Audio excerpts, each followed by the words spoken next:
All right, bottom position. One of the most undervalued and underlooked parts of wrestling that a lot of people choose not to work on because wrestling on your feet is more fun, and let's face it, being on bottom just stinks.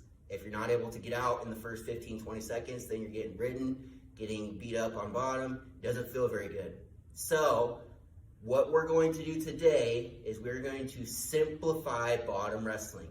Yes, there are hundreds and hundreds of moves out there that you can do when you're on bottom. You got your Granbys, you got your switches, you got your stand-ups, you got your changeovers, you got your sit-outs, you've got a lot of different moves.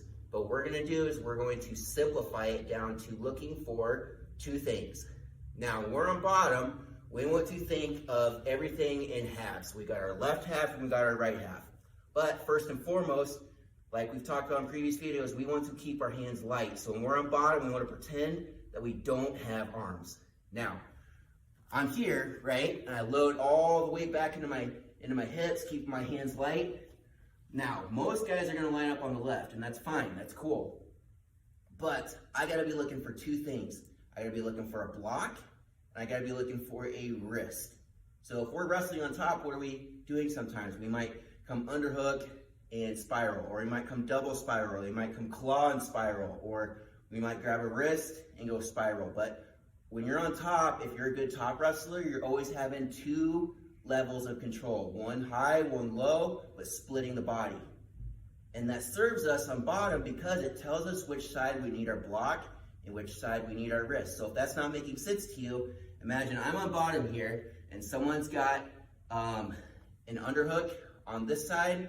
They're going claw, but it's a shallow claw where it's only on my armpit here. And they got a spiral on this side. So what I'm gonna do is I'm gonna reach across, peel, and pinch out. Now, when I'm on bottom, I always want to guard my spaces. So I gotta make sure that the space between my elbow and my side is completely closed. Zero space, no room for failure here. Arm completely clamped to my side, that arm's pinched out. I don't care if it comes over top. I don't care if they start grabbing my wrist here. As long as they do not come under my armpit, I am completely fine. I've won half the battle. Remember, we're splitting the body in half when we're on bottom. I've won 50%. I've won the left side. Now I gotta go win the right side. So where's their hand down here? It's on the spiral, or maybe it's attacking this wrist. So I want to grab it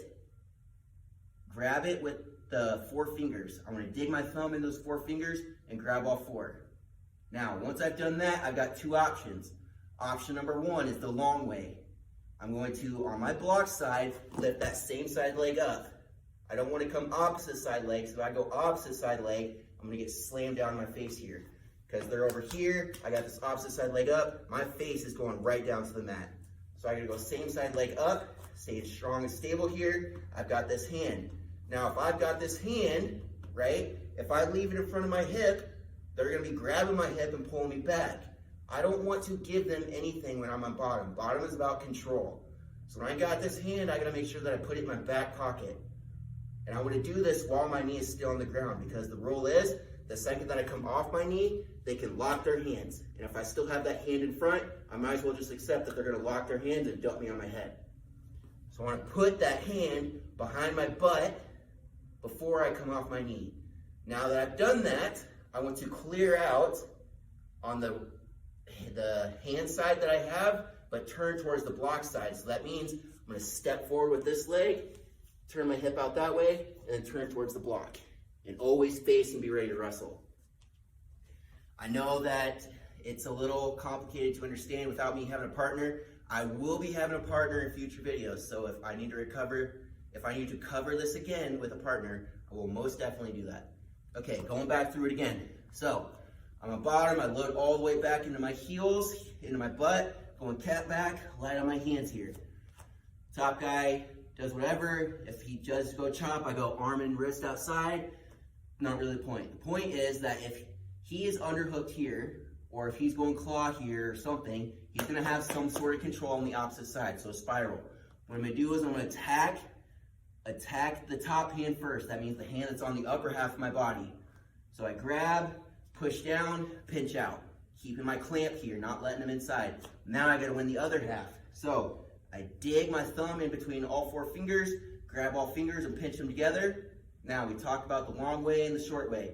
The shortcut way is I've got my block here and I've got the wrist. If I take a shortcut, I gotta put this hand in my back pocket first, then I can right away come that side, right? If we keep the hand in front, then we gotta come same side as the block. But if we take the shortcut and put the hand in our back pocket before we come up, now I can bring this leg up. But notice how I'm also turning when I come up because I'm trying to squeeze my hips out and away from my opponent. So option number one is I keep the hand in front, come up, then push it in the back pocket. Option number two is I push it in the back pocket right away and then step up outside leg and start turning my hips out.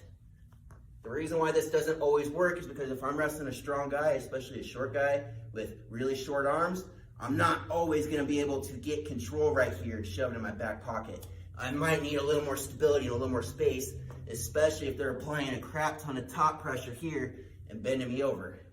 So, block, wrist.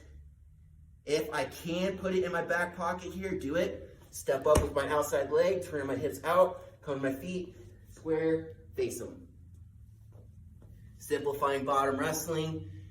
If this is something that you like to do, comment below. Let me know what other techniques that you want me to add into these tutorials. Otherwise, shoot me a comment. Let me know how I can help.